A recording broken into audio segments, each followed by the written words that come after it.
Welcome to Anywho Podcast. It's your boy JC, and we are back here with another episode of Anywho Podcast. Sorry for being late. I swore I hit record. I did a whole episode. I'm not gonna lie to you, I did the whole episode, bro, from 6 o'clock to 6:30. I did the whole episode, bro.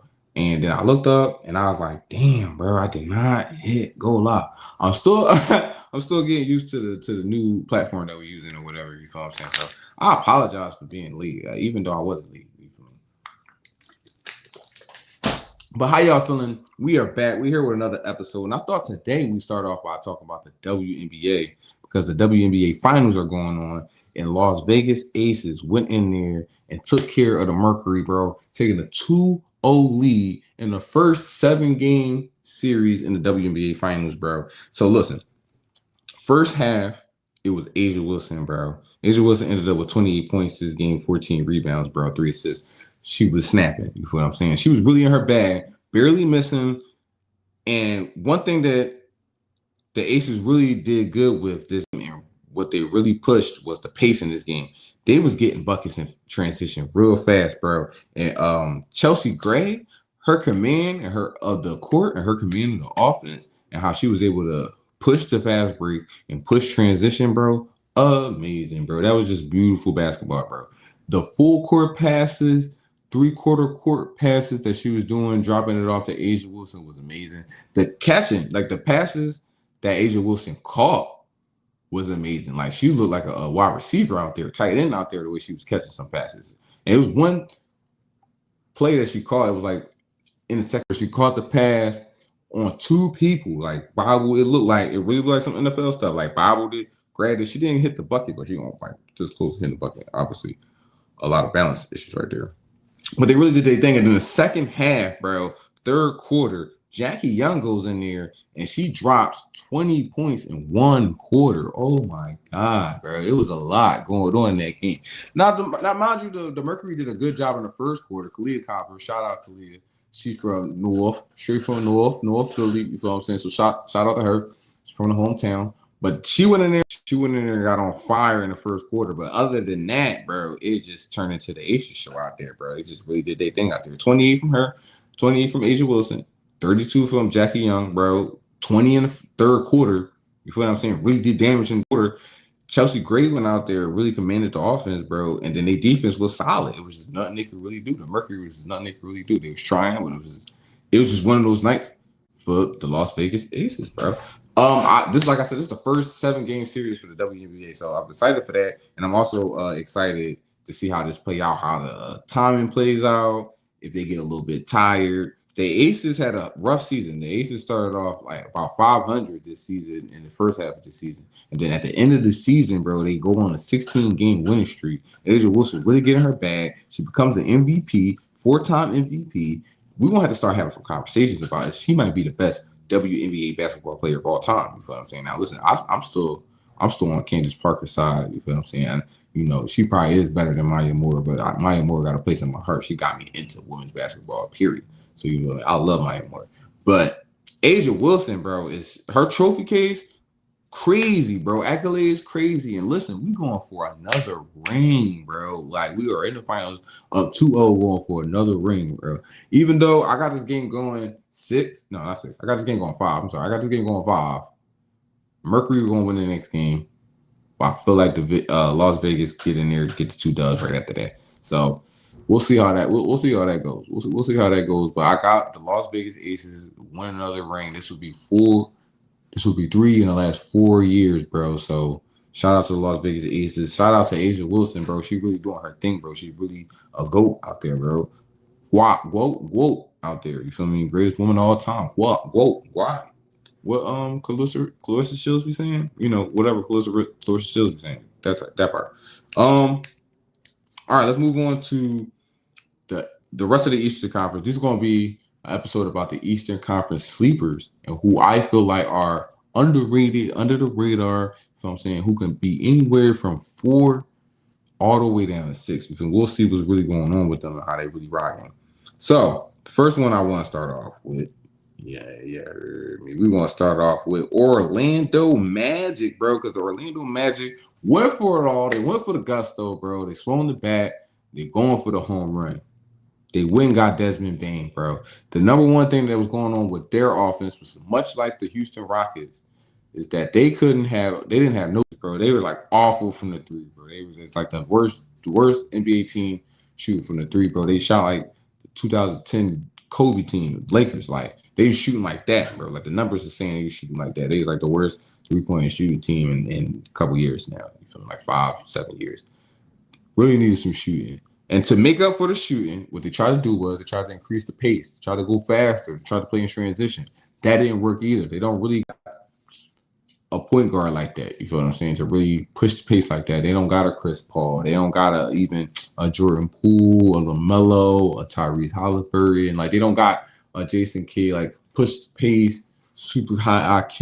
You know what I'm saying? They don't really got one of those over there. So it didn't really work out right there. They need some shooting. They need some shooting bad. So what they did was they went and got Desmond Bane, bro. One hell of a shooter, best shooter on the Grizzlies. You feel what I'm saying? They went and got him. And this is going to be great for them because defense, he's a good defensive player. He can handle himself on the perimeter. He don't compromise the defensive unit that they got going over there in Orlando. And he's a knockdown three-point shooter, which is going to give Paolo some more space to work in that mid-post in that paint area. You know what I'm saying? Paolo like to push the pace. Paolo like to put pressure on the rim. And he just like to go at it, bro. He just like to go at it in the paint. You feel what I'm saying? Go hard in the paint. Waka flocka.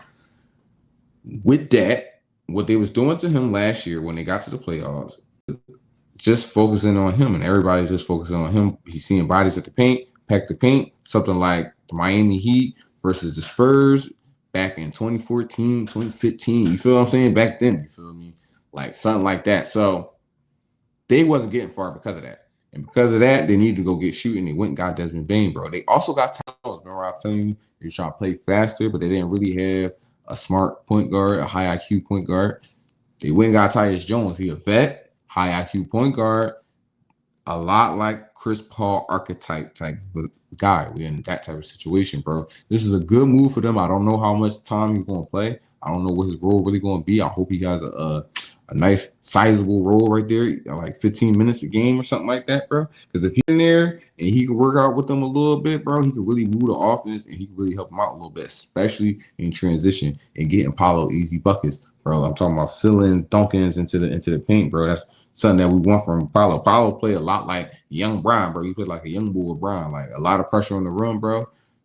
Doing what he got to do. It will be great. It'll go a long way if we can get that jumper up a little bit, bro. But, you know, it is what it is. You know, so he's still a young player. Then they re-signed some of their role pieces, bro. And my only issue with this team right now is I don't know. One, I don't know how much experience they're going to have to actually get through the playoffs. I don't think these moves make them third round, you know what I mean, like second round conference finals type team.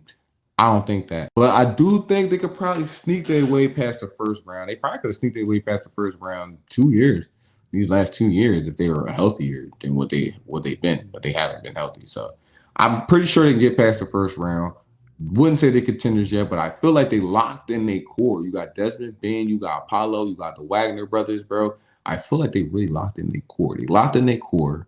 And now all you're going to be looking for is this the right coach? And what role players as vets do we need to put around these guys for us to get a ring? You feel me? And another team that is like that in the same situation as these guys right here is the Detroit Pistons. And it's been a while since we talked about the Detroit Pistons, bro. But Detroit basketball is back, bro. Detroit basketball is back. Last year, they surprised me from where they were. They sneaking their way into the playoffs. They was not a playing team. They was 6th seed. Oh, I'm saying, I hope they was right. I hope I'm right. If I remember right. It was like 6th seed, not a playing team, a legit team. They had to go in against the Knicks. Lost to the Knicks. But they weren't healthy, and I feel like they could get the Knicks a run for their money. I feel like out of all the teams besides Boston, I feel like this was the team that's going to get them a run for their money. I feel like the Knicks ain't had nobody to worry about. But this was the sleeper team that they had to low-key be worried about because this team was physical. They play a good brand of basketball, bro. They play a nice, physical brand of defense. It remind you of old Detroit, of something like the bad boy Pistons from back in the day. But Isaiah Thomas and those guys right there kind of remind you something like that. They play nice, solid defense. And then you got Cade Cunningham, who is an all-star, bro. He's going to be a future star in this league. Telling you, listen, he got a case to be future face of the league type situation. You mean something like that. He really nice, can shoot, can slash, can score, also can play make, bro. He got kind of like the whole package going on over there. And they went ahead and they got Duncan Robinson over there for him that's going to put a shooter around him. That's all you really want to do, bro. You want to surround Cade Cunningham with shooters and let him do his thing. Let him run the offense. He's smart. He got a high IQ, bro, and he know what he's doing out there. And he plays with a great pace. He already got the change of pace thing kind of down pat. He already doing the change of pace. That's something that young players have trouble with adapting to into the league. As a rookie, you might be playing at one pace the whole time, bro. Fast. Go, go, go, go, go. Look at Jonathan Kaminga. Go, go, go, go, go. You learn change of pace, bro. It's a wrap, bro. That's Luka's biggest weapon, bro. Is change of pace. That's why he's so good. Even though he's slower than most athletes on the court, bro, he still get around these guys because he got a great change of pace, bro. And that's something that Cade Cunningham has a good handle on, bro. So we're gonna see what's going on with them. I just want to see if they could just have a solid regular season, maybe put together a playoff win. You know what I mean? Maybe put together, get the first round of the playoffs. You feel what I'm saying? And just now we got to figure out what are the pieces we need to give Cade Cunningham. Are these the pieces that we have in place right now? Is this the team that we want to build around? Do we want to shoot for a second star? Like, that's where we at in this stage of Detroit basketball. But because they did what they did last year, and it was good sign because they had vets. They had Tobias Harris, and Schroeder. They had Malik Beasley. These guys, Harris is still here, but Beasley, Schroeder is not here. We'll see how that affects this squad right here going forward. I felt like the veteran presence was a big reason of why they was over there. Tim Hardaway Jr. was over there too. He's not there no more too. I don't think it was Schroeder. I think it was Tim Hardaway Jr. They both was over there. Either way, they're not. None of those guys are there no more. And I want to see how that affects them as well, because they had a solid veteran presence that I felt like got them to where they were at now. Now we want to see how that veteran presence affected Cade, and if he can take an extra step and he could be that guy that takes a subpar team to the playoffs and at least to that first round. You know what I'm saying? Me personally, bro, you know, I know we're not in the league now where it's about you had that one guy and he could take a bunch of mid-level players to the playoffs and all the way to the finals. And he not going to win the finals, but he can make it to the finals. I know we might not be in that era no more, but you still can win the playoff series by yourself. I stand on that. You can still win the playoff series by yourself, bro. You can put a team on your back and win the playoff series. So I want to see that from Cade Cunningham. That's all I expect. Just go out there, put together a regular season that's great. You know what I'm saying? Shoot for 45 to 50 wins. And then go in there and go into the playoffs and try to win that first round, bro. That's all you can do, my brother. Try to win that first round. All right, let's talk about the Boston Celtics, bro, because that is the last sleeper team that I got because they are in an interesting situation. So what they ended up doing was, bro, it was getting expensive, bro. The team was getting expensive. They had too many awesome pieces over there. As we knew, they had the greatest team, top to bottom. You feel me? In the whole league. Then they lost in New York. So, you know, I hate Boston. So, you know, shout out to New York for doing y'all thing. Jrue Holiday, but they traded Jrue Holiday for Anfernee Simons, bro. Which he is a self-creator, somewhat of a playmaker. I'll say he's somewhat of a playmaker, self-creator, can hit a shot, something like Jaylen Brown. And it's really going to help the offense a lot. Where Jrue Holiday was great for defense and okay on offense. You feel what I'm saying? He was okay on offense, especially for the role that he played. He was like the 4th, 5th option on the court for offense. You still got Derek White over there, so Derek White's provide offense. You got Peyton Pritchard over there, who is solid. He can provide offense. Now he's going to be in a bigger role, obviously, because JT is hurt. He's going to be in a bigger role, but he still provides solid offense, bro. He can get busy. You feel me? You don't got Porziņģis out there. You don't got Al Horford out there. Stretch big is going to be a thing, bro. We don't know. They got a lot of bigs over there. They got Cade. They got a couple bigs over there in the tuck.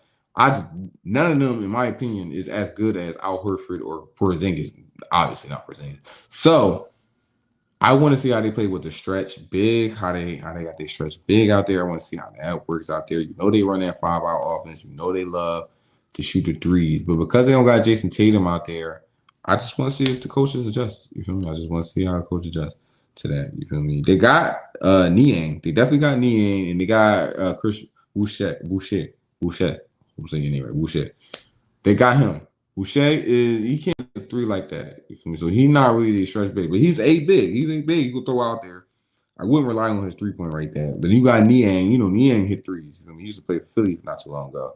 But we want to see. We want to see how that looks. That's my biggest question with them is how Jaylen Brown is going to operate that offense, how he's going to get busy. Can the team stay afloat? Then you got JT in the tuck, bro. Like I said, bro, JT in the tuck. I don't know if they got some sensu beans back there in the tuck.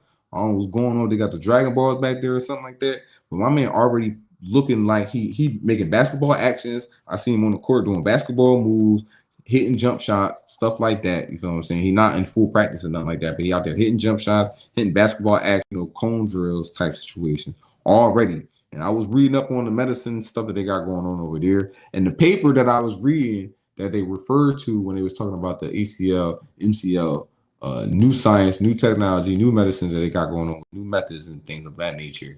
They're saying because of the way that JT did what he did, like he got injured and immediately went and got that worked on and went and got that situated. Because he went and got that situated immediately, they saying with the right signs, and if the measure's right from the test that they're giving him, like physical therapy and all that, my man could be back by January. Now, I don't think he'll be back by January. I think he'll be back by February. But at the same time, bro, if he back by February and Boston stay in playoff contention, be in play-in or a little bit above a play-in, we are in a weak Eastern Conference. I'm telling you, bro, JT come back, they might be a problem, bro. They might be a problem, and they might be back for Avengers. You know he be on his Kobe. You know he be on his Kobe, bro. Y'all know he be on his Kobe, bro. So he gonna get his Kobe bag, and I swear to God, listen, bro, I swear to God, he gonna get his Kobe bag and do too much. He gonna do too much, bro. He gonna get turned up, bro. And then next thing you know, bro, Finals MVP. So we talked about Detroit, we talked about Boston, and we talked about Orlando. Those are my 3 sleeper teams that I got going on over there. And then we can review some of the preseason games. Now I was watching the Lakers versus the Warriors game right there. So don't really matter for the season as far as the Lakers, as far as the regular season period. Because this is really a G League player. But Bronny, bro, you gotta get in there, bro. Bronny, bro, you gotta get in there, bro. You gotta get buckets, bro. This is your time to shine, bro. This is your time to shine, bro. Bronny, this is your time to shine, bro. You're not doing enough. You're not doing enough, bro. I need you to get in there, bro, and do a little bit more, bro. The putback dunk, that was great, bro. That was something that we need. That was for the timeline, bro. That was for the culture right there, bro. But I just need a little bit more, bro. I need a little bit more, bro. I need you to get out there and get a little bit more assists, maybe. I just need a little bit more, bro. We need to talk about you a little bit more. That's all I'm saying. You got 5 turnovers. It's not good, bro. You feel me? You just assist to turnover ratio. Come on, bro. This is your time to shine. That's all I'm saying. But back to real basketball, bro. What I wanted to say, what I seen, and because this is preseason, and preseason for me, I'm just looking at the spacing on the court, some of the sets that they run, some of the plays that they run, ideas that the coach has for the offense, whether it's the star players or not. You know what I'm saying? The sets are the sets, and the offense is the offense most of the time. You're just looking at, oh man, when Luka get in there, how that's going to look. You feel me? When Bron get in there, how that's going to look. You feel me? When Curry play 40 minutes, how that's going to look. You feel me? And what I seen with the Golden State was that these old heads can hoop. That's what I'm saying. These old heads might be around, bro. These old heads might be around. They might make a little noise. And I'm going to get more into them later this week, probably Thursday. You feel me? This week, about how I feel about the team, where I feel they're going to end up in the season right there. But listen, bro, they looked all right. They looked good out there. Al Horford looked all right. He looked good out there. He was rim protecting. He was challenging the rim. He had a couple blocks out there. If I'm not mistaken, he had like 2 blocks. Hold on. I got the stats. Man, Al Horford. Al Horford. Here we go. 3 blocks. Hey, I know my stuff. I'm telling you, I wasn't counting, but I was counting. He had like 3 blocks out there, bro. He was looking all right, bro. He's looking all right, bro. And as long as he can hit his 3, As long as he can hit his three consistently, you know, all hitters don't never lose their jump shot. You feel me? As long as he hits three, bro, listen, bro, that's all we need him to do. We just need you to rim protect and hit your three. He looked good out there. Jimmy looked all right out there. Draymond looked like Draymond out there. He wasn't punching on people, so thank God for that. You feel me? Jonathan Mingus went in there and got a couple buckets in there. You feel me? They played him. That might be the most minutes he get the whole year. Who knows? You know how Steve Kerr get down. And he looked good out there. Kuminga looked all right out there. I don't think Kuminga gonna go out there and try to win basketball for the Warriors. He gonna go out there and try to win for himself. So whatever make himself look good, go out there and do that. You feel me? And as far as the offense and how that's going on, I think, listen, same old, same old. I think it's gonna be all right. I want to see how they use Jimmy Butler. You know, he definitely put pressure on the rim, definitely put pressure on the paint. Great playmaker.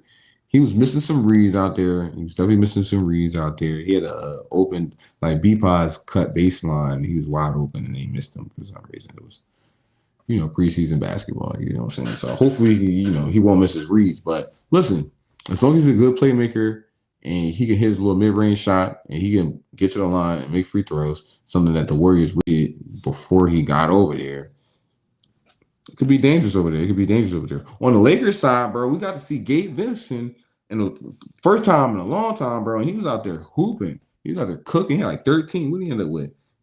He ended up with 16. Yeah, he ended up with 16 points, bro. He's out there cooking, bro. He was out there cooking. He was catching. It was a lot of what I liked about the offense that I seen that JJ implemented for this team in this time right here for this game. A lot of catch and shoot threes. A lot of people who catch and shoot, connect. Jake the Great Lake, my man Gabe Vincent, a lot of pin downs, a lot of actions for these guys to get their 3 points up. And you know that's something that the Lakers needed. They needed a lot of 3-point shooting. And that's something I was a little worried about going in as far as 3-point shooting and the shooter that we had around him, especially losing Dorian Finney-Smith and some of the 3-point shooting that they had on the team. Like Marcus Smart, not the greatest 3-point shooter. But Jake the Great Lake, you got Gabe Vincent, he play. You feel what I'm saying? And then you got Luka. You know, Luka hit his threes. We'll see how Brown look with his threes. Then you got Reeves. Listen, I don't know. They might be all right, bro. They might be all right. They might be all right. I don't know about. Listen, we just got to see how great Luka's going to be this year. But then we're not even going to break it. We're not even going to break it down. We're not even going to break it down. We just talk about the preseason game because I got this coming up later this week. I don't even want to get all into it. We ain't even getting all into it. But as far as everything goes, the Lakers look all right. I'm excited. This game got me excited for the Lakers season. The first game didn't get me excited. This game right here got me excited for the Lakers season. You guys see some DeAndre Ayton. He had a lob that I really enjoyed seeing that because I was like, damn, imagine when Luka passing the ball. That's going to imagine that 7 times a game. Come on, bro. And then he had a post move from the mid post. He went in there, shimmy, shot, got it up there. I'm like, all right, listen. And you know JJ know how to use a big man. So I feel like they can use some of the actions they were using for AD, for DeAndre Ayton. They can use it for him too. Some of them. Not all of them, but some of them. Listen, he got the offensive capabilities, something of AD, and I think he's probably like a better shooter than AD. He's probably a better shooter than AD. Don't quote me. I don't got the numbers. We're in preseason form right now. We're in preseason form. Don't wait till I get to my regular season form. I'm gonna be in full form with numbers and stats and all that for you. I promise y'all. We in preseason form right now. But DeAndre Ayton, you feel me? He's a good shooter. Is all I'm saying. He's a good shooter. Mid-range. Listen, bro. If he get his 20 and 10, if he can do something like that, that's a stretch. That's a lot to ask from him. But if he can give me 20 and 10, bro, listen, we got something, bro. We got something. 20 and 10. Luka with his 37 and 7. You feel me? Listen, Rui. Well, bro, they might got something going on over there. They might got something going on over there. Then I watched the Thunder and the Hornets, bro, and it's just. The Thunder's just good, bro. The Thunder is just good. They got the best chance to repeat. I'm telling y'all, they got the best chance to repeat because they top to bottom. I'm looking at this team, bro. I'm looking at this team, and I'm just sitting here like, damn, bro. Like, this is not the starters. This is the bench unit, bro. And these guys played in the finals. This bench unit played in the finals. This bench unit is full of NBA champions. This is not your regular bench unit, bro. Like, these guys actually played minutes in the finals. And actually contributed to the finals. Not no just new bench players or nothing like that. Like, you feel me? They actually could. So it's scary, bro. They scary, bro. Like, You like, yo, they should smoke preseason just because their benches is all that, bro. Like they got a full. Listen, bro, they got a full. Listen, bro, we're gonna get into them too. We'll talk about OKC tomorrow. That's what we're gonna talk about tomorrow. So tomorrow we're gonna talk about OKC. Tomorrow we're gonna talk about the Denver Nuggets. Some more preseason games, stuff like that. And, we're in preseason form. So that's what we're going to talk about tomorrow. Tomorrow, we're going to dive into the West Coast and how I feel about the West Coast teams, the top teams, top dogs of the West Coast. That's going to be tomorrow. Today, we just wrapped up the Eastern Conference right there. So y'all got my little Eastern Conference preview. 1-3, we got the Cavs. We got the New York Knicks. We got the Atlanta Hawks. We got the Bucks. And then other than that, up in the air, we got Orlando Magic, we got Boston, we got Detroit, we got the 76ers. If they get healthy, they can really take over the league. Okay, you feel me? That's just me on my home team type situation. Other than that, man, enjoy the rest of your night. You feel me? Watch basketball. You got the WNBA finals going on, bro. Definitely watch that, bro. That was a good game.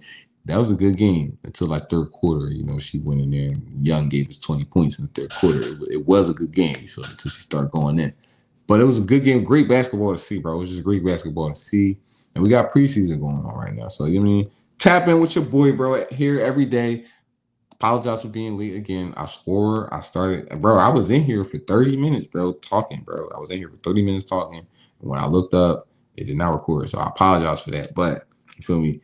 I will be here on time, hitting the record button on time tomorrow at 6 p.m., bro. We here every day at 6 p.m. Thanks for kicking it with your boy. It's your boy, JC. Don't forget to like, comment, subscribe, all that good stuff. You see the name right here. You see the name right here, bro. Follow us on all platforms. That handle right there. And it's your boy, JC. Enjoy the rest of your night.